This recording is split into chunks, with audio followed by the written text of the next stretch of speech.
Hello everyone, welcome to our YouTube channel RPSC bio academy.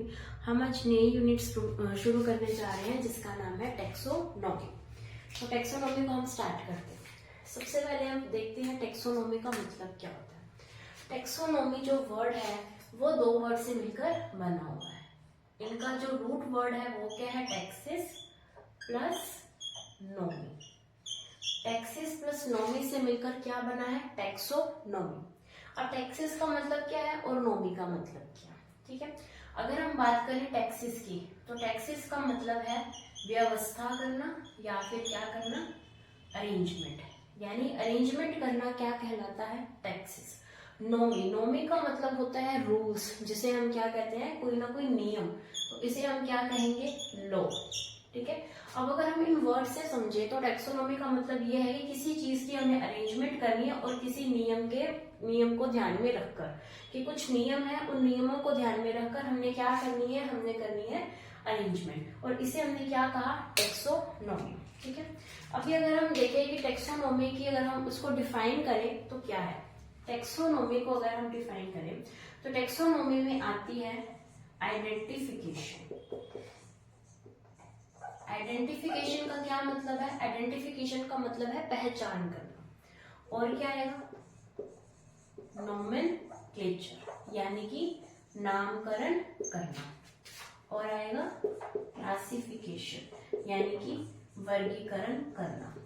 तो ये तीन चीजें किसके अंदर आती हैं, ये तीन चीजें आती हैं टेक्सोनॉमी के अंदर। टेक्सोनॉमी के अंदर किसी भी चीज की पहचान की जाती है, उसका नामकरण किया जाता है, उसका वर्गीकरण किया जाता है, ठीक है। अब अगर हम बात करें इसको अगर हम डिफाइन करें तो हम इसको किस तरीके से करेंगे, हम इसको इस तरीके से कह सकते हैं कि ये क्या है, ये है एक सिस्टमैटिक अरेंजमेंट। ये एक सिस्टमैटिक अरेंजमेंट है, किसकी है, systematic arrangement of taxa. Taxa क्या चीज होती है, हम अभी थोड़ी देर में डिस्कस करने वाले हैं कि टेक्सा क्या चीज है। उसके अलावा हम इसको ये भी कह सकते हैं क्लासिफिकेशन ऑफ लिविंग ऑर्गेनिज्म। यानी जो भी लिविंग ऑर्गेनिजम्स यहाँ पर हैं, उन सभी लिविंग ऑर्गेनिजम्स की क्लासिफिकेशन करना क्या कहलाता है, टेक्सोनॉमी। ये तीन मेन डेफिनेशंस कह सकते हैं कि जो टेक्सोनॉमी को जो करती हैं, डिस्क्राइब करती है, जो उसको बताती है कि टेक्सोनॉमी आखिर क्या चीज है। टेक्सोनॉमी के अंदर हम किसी भी स्पीशीज, किसी भी जीव को आइडेंटिफाई करेंगे, उसकी पहचान करेंगे, उसका नामकरण करेंगे, उसका वर्गीकरण करेंगे। हम उसकी एक सिस्टमैटिक अरेंजमेंट करेंगे, किसमें, टेक्सा की सिस्टमैटिक अरेंजमेंट होगी। क्लासिफिकेशन ऑफ लिविंग ऑर्गेनिज्म, यानी जितने भी लिविंग ऑर्गेनिज्म है वही बात आएगी, उनकी क्या करना, उनका क्लासिफिकेशन करना, ठीक है। अभी ये जो दोनों ही डेफिनेशंस हैं, ये दोनों ही डेफिनेशंस हमारे ग्रेड 1 में आ चुकी हैं। ग्रेड 1 2022 ये पेपर में दोनों ही आई थी, ये दोनों ही स्टेटमेंट्स आई थी, दोनों अलग अलग क्वेश्चन आए थे कि सिस्टमैटिक अरेंजमेंट ऑफ टेक्सा क्या कहलाता है और क्लासिफिकेशन ऑफ लिविंग ऑर्गेनिज्म क्या कहलाता है। और इन दोनों का ही आंसर क्या था, टेक्सोनॉमी, ठीक है। उसके बाद हम बात करते हैं, थोड़ा सा फैक्चुअल बात करिए तो टेक्सोनॉमी वर्ड किसने दिया है, टेक्सोनॉमी वर्ड दिया है एपी कैंडोल ने। टेक्सोनॉमी वर्ड दिया है एपी कैंडोल ने। और ये जो एपी कैंडोल है, ये क्वेश्चन आ चुका है असिस्टेंट प्रोफेसर 2016 के अंदर कि एपी की टेक्सोनॉमी वर्ड किसने दिया था। उसके बाद अगर हम बात करें कि फादर ऑफ टेक्सोनॉमी कौन है, तो ये तो हमें पता ही होना चाहिए, फादर ऑफ टेक्सोनॉमी है कार्लस लिनियस।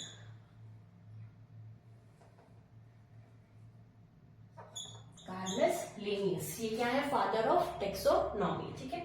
तो हमने अभी बात की टेक्सोनॉमी के बारे में। अभी हम पढ़ते हैं, हमने अभी बात की थी ना कि टेक्सा क्या है, अभी हम इसके ऊपर आते हैं कि टेक्सा क्या होता है, बहुत डीप में पढ़ेंगे अभी।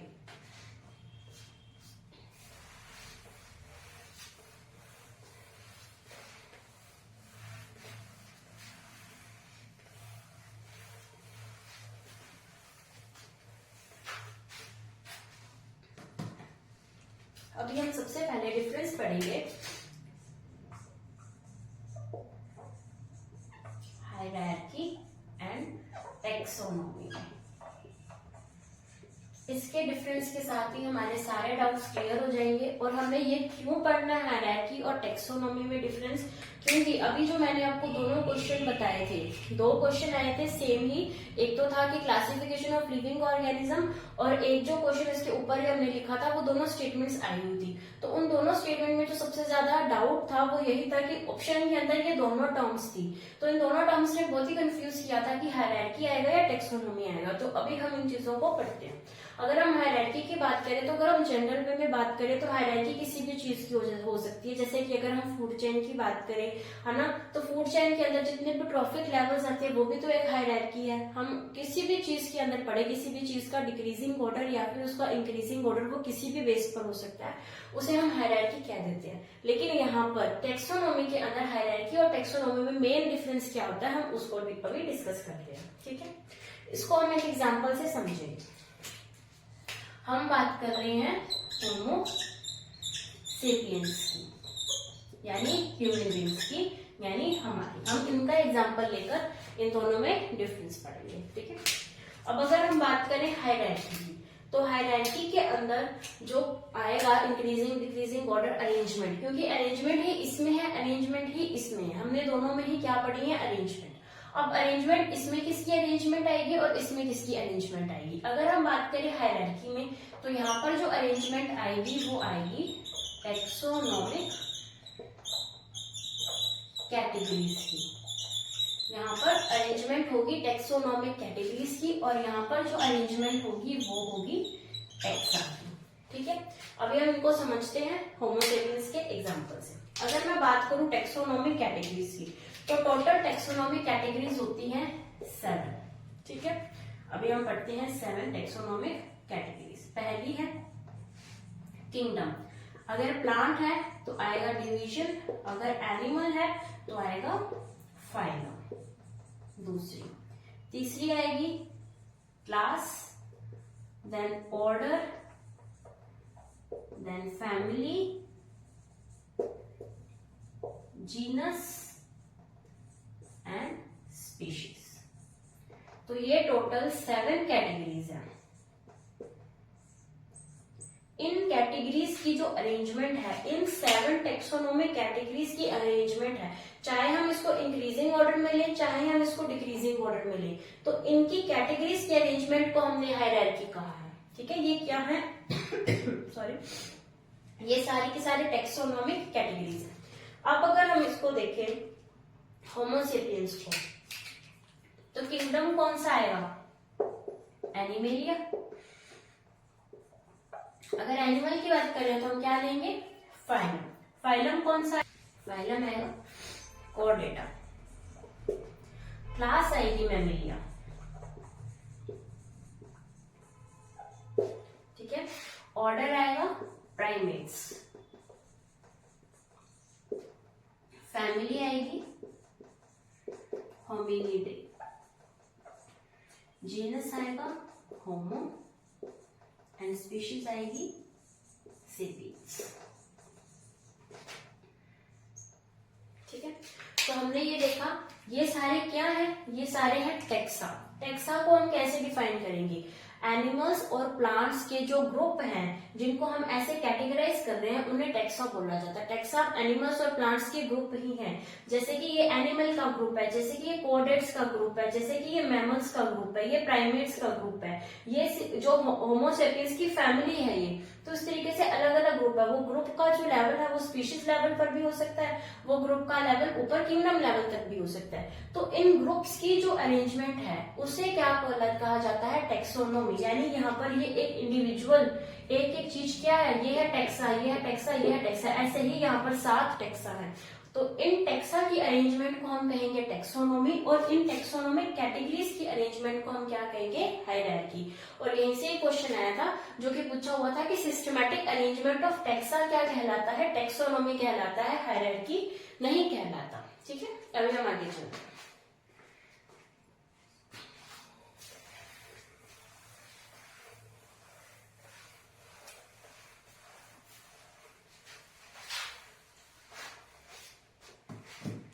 अभी हम पढ़ेंगे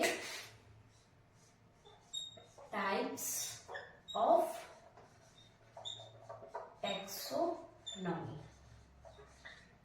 टेक्सोनॉमी के कौन कौन से टाइप्स हैं। अगर हम बात करें टेक्सोनॉमी के टाइप्स की, तो टेक्सोनॉमी के टाइप्स तो बहुत सारे हैं, लेकिन मेन 3 है। हम सारे पढ़ने वाले जो मेन है पहले उनको पढ़ते हैं। एक टेक्सोनॉमी है alpha taxonomy, beta taxonomy and gamma taxonomy. ठीक है, मेन ये 3 टेक्सोनॉमी होती है। अल्फा टेक्सोनॉमी के अंदर क्या आएगा? अल्फा टेक्सोनॉमी के अंदर आएगा स्पीशीज। जहां पर भी स्पीशीज वर्ड हो और टाइप ऑफ टेक्सोनॉमी दिया हो तो हमने अल्फा टेक्सोनॉमी ही करनी, क्योंकि अल्फा टेक्सोनॉमी सिर्फ स्पीशीज लेवल पर ही डील करती है। ये देखिए कि स्पीशीज की आइडेंटिफिकेशन इसके अंदर आ जाती है, स्पीशीज की आइडेंटिफिकेशन, स्पीशीज का नोमेनक्लेचर इसके अंदर आता है। आइडेंटिफिकेशन एंड नोमेनक्लेचर किसका? स्पीशीज का अल्फा टेक्सोनॉमी के अंदर आ जाता है।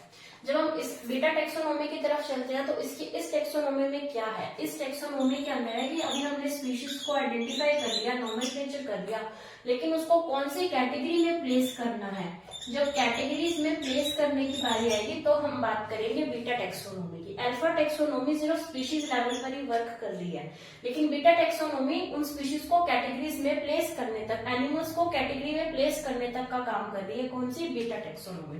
अगर हम बात करें गामा टेक्सोनॉमी की, तो गामा टेक्सोनॉमी के अंदर इवोल्यूशन भी ऐड हो जाता है, यानी यहाँ पर इवोल्यूशन भी ऐड होगा।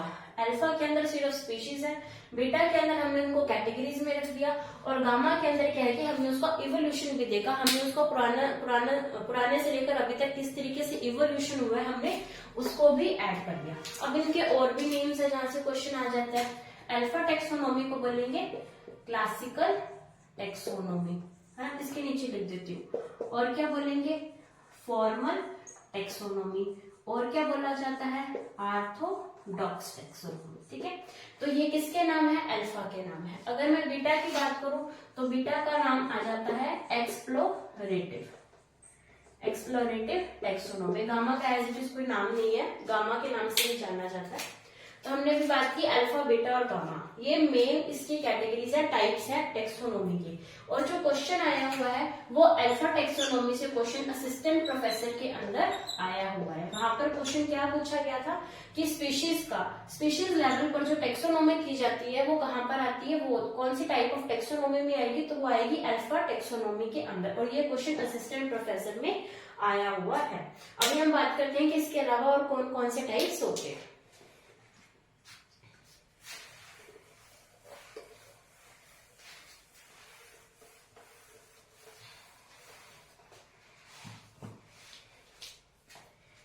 एक टाइप आएगा ओमेगा टेक्सोनॉमी।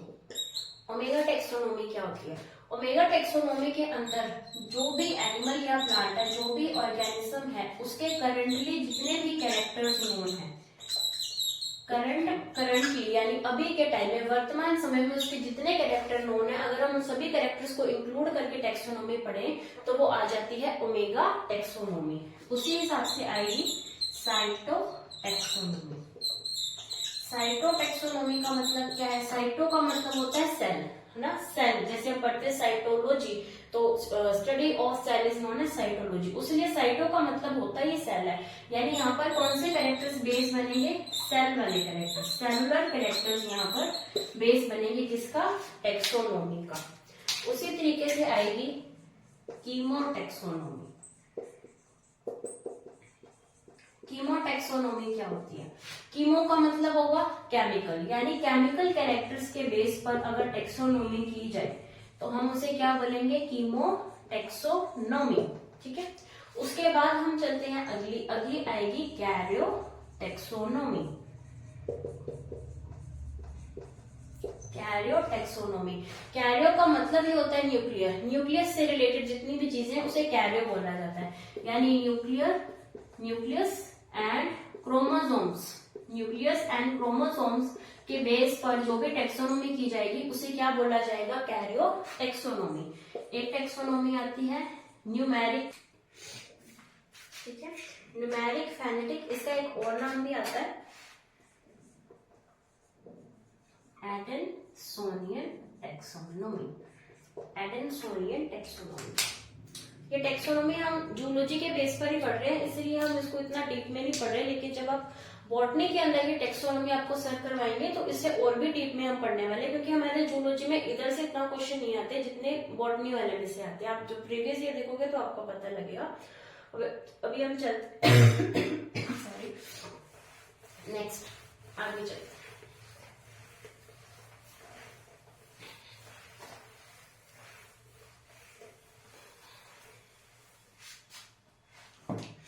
अभी हम चलते हैं नेक्स्ट टर्म की तरफ, जो कि है सिस्टेमैटिक्स। सिस्टेमैटिक्स क्या होता है? सिस्टेमैटिक्स भी एक ब्रांच है साइंस की, जिसके अंदर क्या आता है, जिसके अंदर हम पढ़ेंगे डाइवर्सिटी ऑफ ऑर्गेनिज्म। ऑर्गेनिजम्स जो भी हैं उनकी क्या क्या डाइवर्सिटी है, कितने डाइवर्सली वो फैले हुए हैं, एंड देयर इवोल्यूशनरी रिलेशनशिप्स।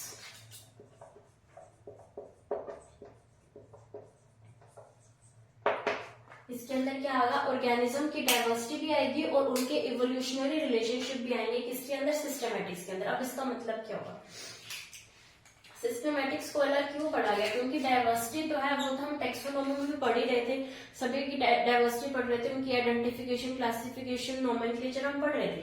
लेकिन यहाँ पर क्या आया एक्स्ट्रा, इवोल्यूशनरी रिलेशनशिप। जब इवोल्यूशनरी रिलेशनशिप जुड़ जाए तो उस ब्रांच को हम क्या कहेंगे, सिस्टेमैटिक्स।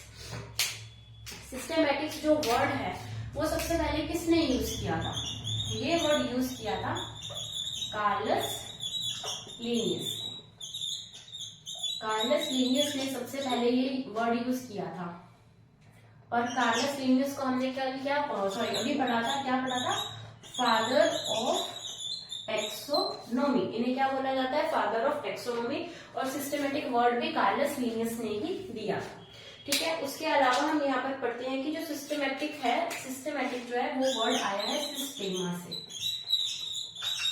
सिस्टेमा से ये वर्ड बना है, और सिस्टेमा कैसा है, ये है एक ग्रीक वर्ड। ग्रीक वर्ड है सिस्टेमा, जिसका मतलब होता है ऑर्डर या फिर सीक्वेंस। किसी भी चीज को ऑर्डरली रखना या फिर एक सीक्वेंस में रखना, है ना। तो ये सिस्टेमा वर्ड से आया, ऑर्डर या सीक्वेंस जिसका मतलब है। ये वर्ड सबसे पहले कार्लस लीनियस ने दिया था। इसका मतलब क्या है, इसका मतलब है कि हमने आइडेंटिफिकेशन, नोमेनक्लेचर, क्लासिफिकेशन तो पढ़ लिया, लेकिन जो एनिमल है वो किसके साथ कौन सा इवोल्यूशनरी रिलेशनशिप रखता है। जैसे कि हम कहते हैं ना कि इन दोनों के बीच में ये इनकी योजक कड़ी है, ये इनका कनेक्टिंग लिंक है। तो वो कनेक्टिंग लिंक क्या है, वो एक इवोल्यूशनरी रिलेशनशिप है कि ये पहले वाली क्लास से भी कैसे रिलेटेड है और ये आगे वाली क्लास से भी कैसे रिलेटेड है। इसीलिए तो हमने उन दोनों के कैरेक्टर्स अगर उस चीज में होती है तो हम उसको बीच में रख देते हैं कि ये कनेक्टिंग लिंक है। उसी को ही बोला जाता है कि इसके अंदर इवोल्यूशनरी रिलेशनशिप्स है। तो अगर हम उन इवोल्यूशनरी रिलेशनशिप्स को भी पढ़ते हैं तो हम उस ब्रांच को क्या बोल देंगे, सिस्टेमैटिक्स बोल देंगे, ठीक है। अभी इसका यूज क्या है, अगर हम बात करें सिस्टेमैटिक्स के यूज की, तो सिस्टेमैटिक्स का यूज है कि हम इसे आइडेंटिफाई कर सकते हैं फॉसिल को, यानी जो भी जीवाश्म हमें मिला है, अगर हमें कोई भी जीवाश्म मिले तो हम उसको किस बेस पे आइडेंटिफाई कर सकेंगे, हम उसको सिस्टेमैटिक्स का यूज करके आइडेंटिफाई करेंगे। क्योंकि किसी भी चीज को आइडेंटिफाई करना है तो हमें उसकी हिस्ट्री पर जाना पड़ेगा, उसकी इवोल्यूशनरी रिलेशनशिप देखनी पड़ेगी, तभी तो हम उसको फॉसिल को आइडेंटिफाई कर सकते हैं कि ये प्लांटी में आएगा, या एनिमेलिया में आएगा, या ये मैमेलिया में आएगा, रेप्टाइल्स में आएगा, एविस में आएगा। तो हम उस फॉसिल को आइडेंटिफाई किस बेस पर करेंगे, उसकी इवोल्यूशनरी रिलेशनशिप देखकर। उसी तरीके से हम किसको आइडेंटिफाई कर सकते हैं, अगर हमें कोई न्यू ऑर्गेनिज्म मिलता है, अगर हमें न्यू ऑर्गेनिज्म मिलता है, हमें नहीं पता, हम उसको नहीं जानते, तो हम उसको भी किस बेस पर कर पाएंगे, सिस्टेमैटिक्स के बेस पर ही हम उसको आइडेंटिफाई कर सकते हैं। तो ये थे इसके यूज। अभी हम चलते हैं नोमेनक्लेचर पर।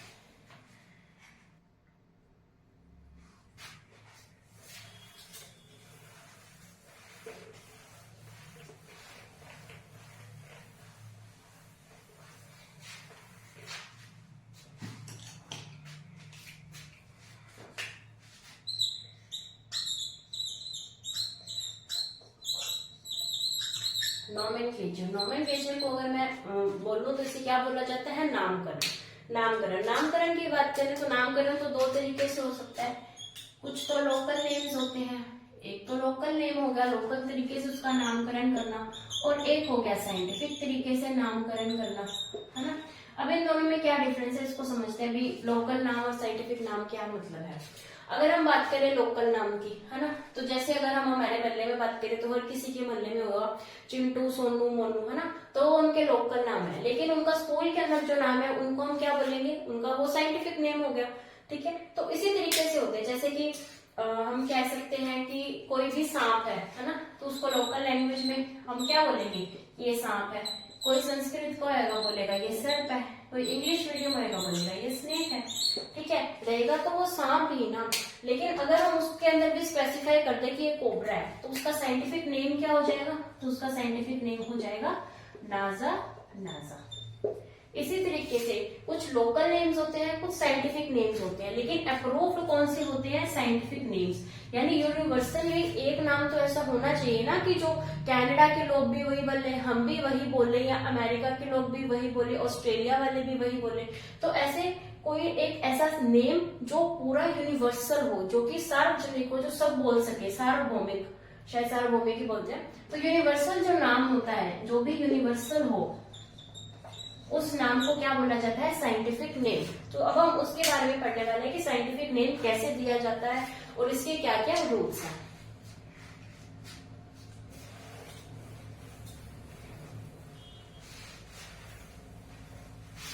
नोमेनक्लेचर में आप सबसे पहले पढ़ रहे हैं बायनोमियल नोमेनक्लेचर।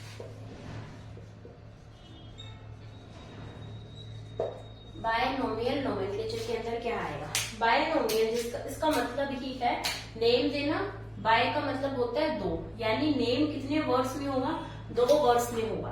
बायनोमियल नोमेनक्लेचर जो है उसके अगर हम फादर की बात करें या वैसे भी बोले कि ये किसकी देन है, तो ये है कार्लस लीनियस की देन है। कार्लस लीनियस ने ही बायनोमियल नोमेनक्लेचर के बारे में बताया था। और ये क्वेश्चन भी हमारे ग्रेड 1 के अंदर आ चुका है। ये पूछा था कि बायनोमियल नोमेनक्लेचर किसके द्वारा दिया गया, और ऑप्शन में था कार्लस लीनियस। तो ये क्वेश्चन ग्रेड 1 में आया हुआ।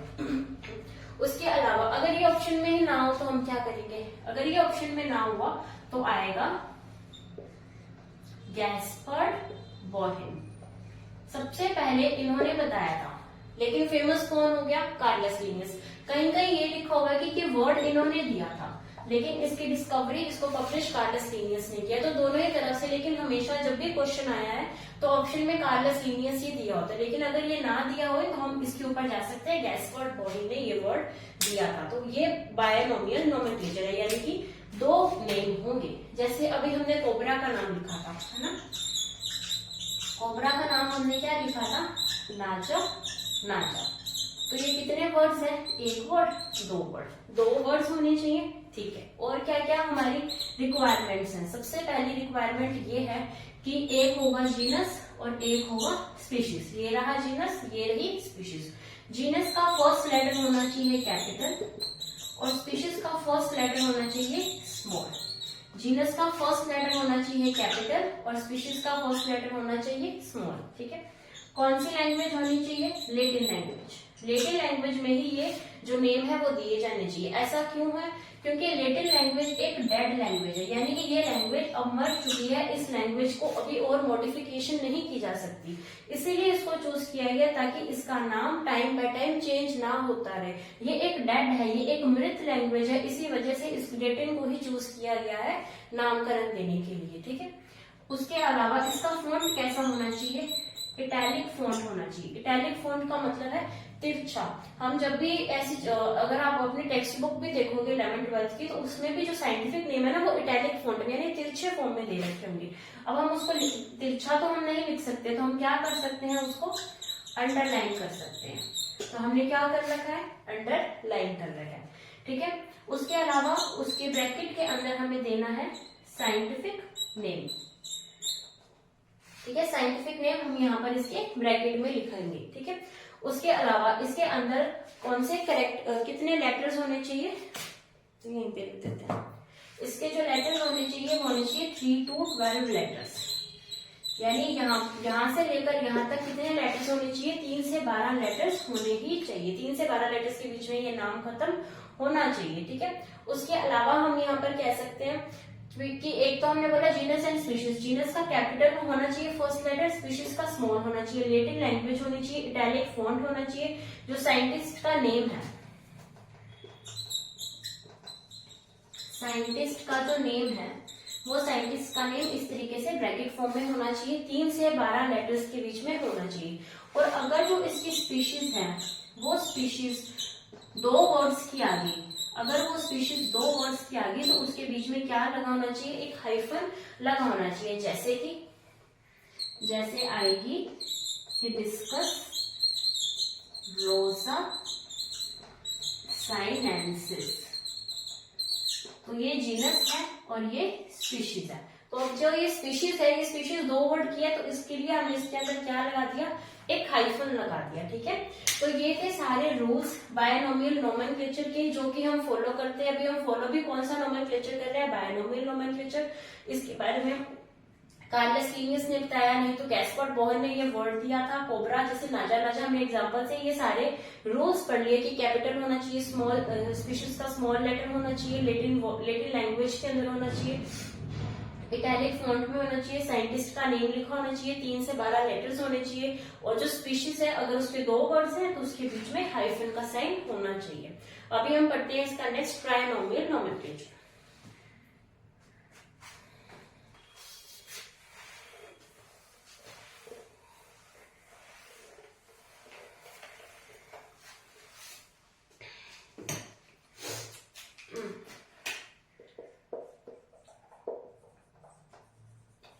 ट्रायनोमियल नोमेनक्लेचर। तो ये जो ट्रायनोमियल नोमेनक्लेचर है इसको किसने दिया था? इसको दिया था हक्सले एंड स्ट्रीकलैंड ने। हक्सले एंड स्ट्रीकलैंड ने ट्रायनोमियल नोमेनक्लेचर दिया था, ठीक है। ट्रायनोमियल नोमेनक्लेचर के अंदर क्या आएगा? सबसे पहला वर्ड आएगा जीनस, फिर आएगी स्पीशीज और फिर आएगी सब स्पीशीज, यानी ऐसे जिनकी सब स्पीशीज भी हम जब लिखने लग जाए तो वो कैसा नोमेनक्लेचर होगा? Trinomial nomenclature. जैसे कि हम लिखते हैं इंडियन क्रो का कॉर्वस स्प्लेंडेंस, ये इंडियन क्रो का जो है नेम है, किसका है ये? इंडियन क्रो का।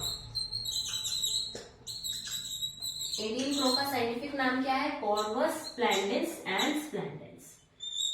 इसको हम ऐसे लिख देते हैं, कॉर्वस स्प्लेंडेंस स्प्लेंडेंस। तो ये इंडियन क्रो का नेम है। इसके साथ ही हमारा नोमेनक्लेचर खत्म होता है, मतलब कि आज की क्लास यहाँ पर खत्म होती है। इसके आगे का हम नेक्स्ट लेक्चर के अंदर पढ़ने वाले हैं और इसको बहुत ही अच्छे से पढ़ने वाले हैं। आप हमारे चैनल को सब्सक्राइब कीजिए, हमारे वीडियो को लाइक कीजिए, और हमने अभी अभी एक टेलीग्राम का चैनल बनाया जिसका लिंक आपको कम्युनिटी टैब में भी मिल जाएगा और इस वीडियो के नीचे भी मिल जाएगा, तो आप उसको भी ज्वाइन कीजिए। Thank you.